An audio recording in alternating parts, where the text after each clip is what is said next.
Hi friends, welcome. ഇന്നൊരു simple mango കേക്കാണ് കേട്ടോ തയ്യാറാക്കുന്നത്. വളരെ സിമ്പിൾ റെസിപ്പിയാണ്. അപ്പോൾ നമുക്ക് ഇത് ഉണ്ടാക്കിയെടുക്കാം. അപ്പോൾ അതിനായിട്ട് ആദ്യം തന്നെ നമുക്ക് കേക്ക് ടിൻ ഒന്ന് റെഡിയാക്കിയെടുക്കാം.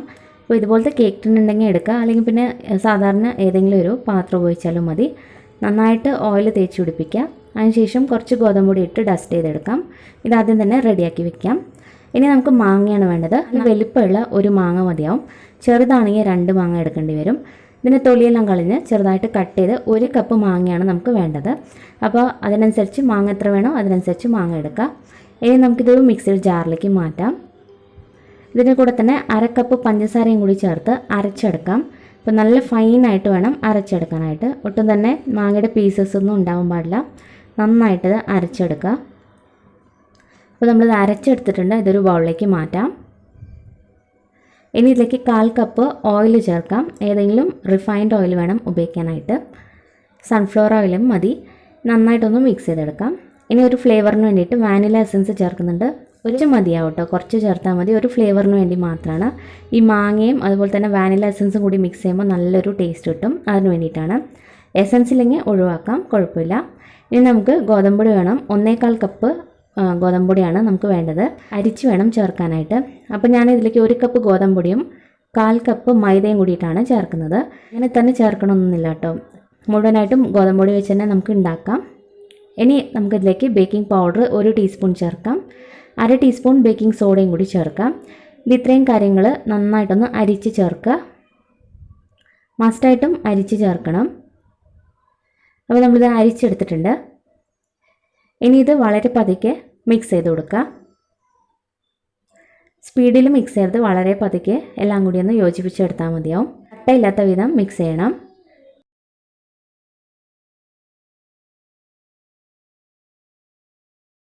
അപ്പോൾ നമ്മളിത് മിക്സ് ചെയ്തതിന് ശേഷം ഇതിലേക്ക് 1/4 കപ്പ് പാലും കൂടി ചേർക്കാം. തണുത്ത പാല് ചേർക്കരുത്. സാധാരണ റൂം ടെമ്പറേച്ചറിലുള്ള പാല് വേണം ഉപയോഗിക്കാനായിട്ട്. അപ്പോൾ 1/4 കപ്പ് ചേർത്ത് മിക്സ് ചെയ്ത് കൊടുക്കാം.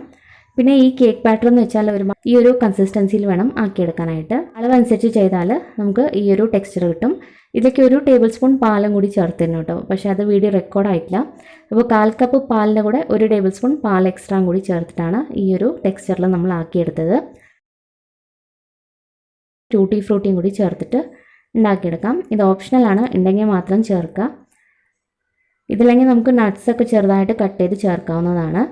എല്ലാം കൂടി ഒന്ന് മിക്സ് ചെയ്തതിന് ശേഷം നമുക്കിത് കേക്ക് ടിന്നിലേക്ക് മാറ്റാം.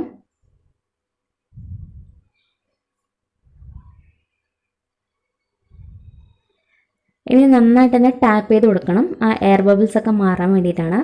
അപ്പോൾ നല്ലതുപോലെ തന്നെ ഇതുപോലെ ഒന്ന് അടിച്ചു കൊടുക്കാം.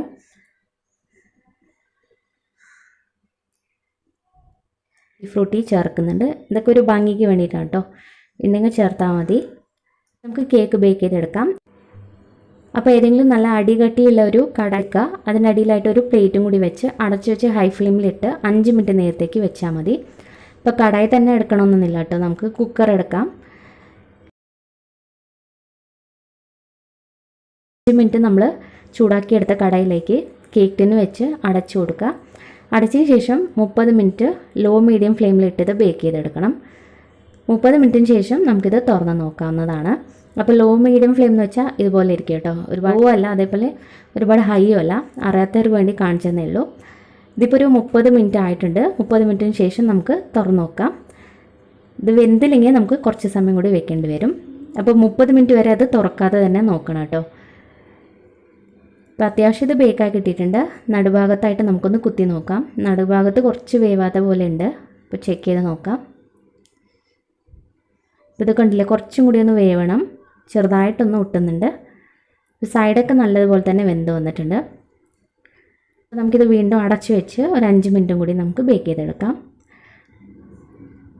അപ്പോൾ മാക്സിമം നമുക്കൊരു 35 മുതൽ 40 മിനിറ്റ് മതി കേട്ടോ ഈ ഒരു കേക്ക് ബേക്ക് ചെയ്തെടുക്കാനായിട്ട്. അപ്പോൾ വീണ്ടും ഒരു 5 മിനിറ്റിന് ശേഷമാണ് ഇത് തുറന്ന് നോക്കുന്നത്. ഇപ്പോൾ നല്ല പാകത്തിന് വെന്ത് കിട്ടിയിട്ടുണ്ട്. ഒട്ടിപ്പിടിക്കുന്നൊന്നുമില്ല. ഇത് നമുക്ക് പാനിൽ നിന്നും എടുക്കാവുന്നതാണ്. നല്ലതുപോലെ തണുക്കണം. തണുത്തതിന് ശേഷം നമുക്ക് ഇതിൻ്റെ സൈഡൊക്കെ ഒന്ന് വിടിച്ചെടുക്കാം. അപ്പോൾ ഒരു കത്തി വെച്ചിട്ട് ഇതുപോലെ ഒന്ന് സൈഡൊക്കെ ഒന്ന് കുത്തി കൊടുത്താൽ പെട്ടെന്ന് നമുക്ക് വിടിച്ചെടുക്കാൻ പറ്റും. തണുത്തതിന് ശേഷം മാത്രം എടുക്കാവൂ. നല്ല പെർഫെക്റ്റ് ആയിട്ട് നമ്മുടെ കേക്ക് ബേക്കായി കിട്ടിയിട്ടുണ്ട്. ഇതിന് നമുക്ക് കട്ട് ചെയ്തെടുക്കാം.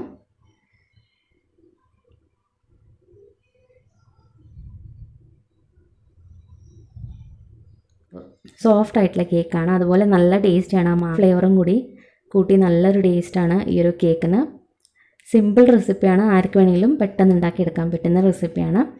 അപ്പോൾ ഉറപ്പായിട്ടും ഈ ഒരു റെസിപ്പി എന്തായാലും ഒന്ന് ട്രൈ ചെയ്ത് നോക്കുക, നിങ്ങൾക്ക് ഇഷ്ടപ്പെടും. ട്രൈ ചെയ്തതിന് ശേഷം നിങ്ങളുടെ അഭിപ്രായങ്ങളൊക്കെ അറിയിക്കണം. വീഡിയോ ആദ്യമായിട്ടാണ് കാണുന്നതെങ്കിൽ ഇഷ്ടപ്പെടുകയാണെങ്കിൽ ലൈക്ക് ചെയ്യാനും സബ്സ്ക്രൈബ് ചെയ്യാനും മറക്കരുത്. താങ്ക്